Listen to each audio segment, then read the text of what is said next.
Close Encounters with Jupiter, presented by Science at NASA. 413 million miles sounds like a long way. Something you can see in March might change your mind. On March 8, 2016, Earth and Jupiter will have a close encounter at only 413 million miles apart. Jupiter rises in the east at sunset, shining 3 times brighter than Sirius, the brightest star in the sky. The giant planet will be up all night, soaring almost overhead at midnight, and not setting until the sky brightens with the twilight hues of sunrise on March 9th. Earth-Jupiter close encounters happen every 13 months when the Earth's orbit laps Jupiter's orbit in their race around the Sun. Astronomers call these events oppositions of Jupiter, because Jupiter and the Sun are on opposite sides of the sky. The view through a backyard telescope is excellent. Because Jupiter is so close, the planet's disk can be seen in rare detail, and there's a lot to see. The Great Red Spot, located in the southern hemisphere of Jupiter, is a cyclone wider than Earth and has existed for hundreds of years.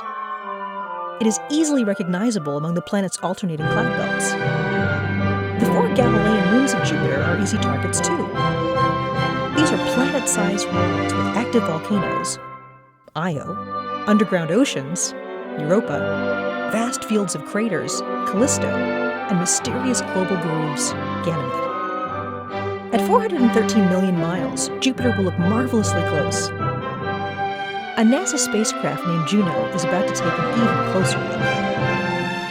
Launched in August 2011, Juno will reach the giant planet on the 4th of July, 2016, and enter into a polar elliptical orbit that takes it as little as 3,100 miles from Jupiter's cloud tops at its closest point in its orbit.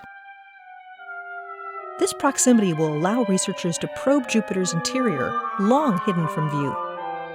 Juno's principal investigator, Scott Bolton of the Southwest Research Institute in San Antonio, Texas, says, "Our knowledge of Jupiter is truly skin deep. Even NASA's Galileo probe, which dived into the clouds in 1995, penetrated no more than about 0.2% of Jupiter's radius. Juno will lift the veil without actually diving through the clouds." Bolton explains, "Juno will spend more than an Earth year orbiting nearer to Jupiter than any previous spacecraft. The probe's flight path will cover all latitudes and longitudes, allowing us to fully map Jupiter's gravitational and magnetic field, and thus figure out how the planet is layered inside." Researchers expect Juno to find something exotic deep inside the giant planet. Jupiter is made primarily of hydrogen, but only the outer layers may be in gaseous form. Deep inside, high temperatures and crushing pressures likely transform the gas into an exotic form of matter known as liquid metallic hydrogen, a liquid form of hydrogen akin to the slippery mercury in an old-fashioned thermometer. Jupiter's powerful magnetic field almost certainly springs from dynamo action inside this vast realm of electrically conducting fluid. Other instruments on board Juno will look for water in Jupiter's atmosphere and measure the temperature structure of its clouds, possibly solving mysteries related to Jupiter's formation and extreme climate. Last but not least is JunoCam, a color camera modeled after the descent camera from the Mars rover Curiosity. The overwhelming majority of JunoCam's targets will be chosen by the public, with the data being processed by them as well. Bolton says, "We want to give people an opportunity to participate with NASA. This is citizen science at its best." Swooping low over Jupiter's clouds, JunoCam will be able to photograph massive storms, powerful auroras, and of course, the unknown at point-blank range.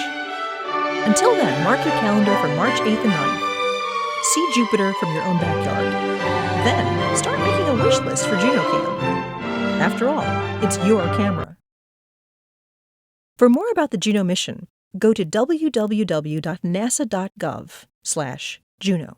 For news about the mysteries of Jupiter, our solar system, and more, visit science.nasa.gov.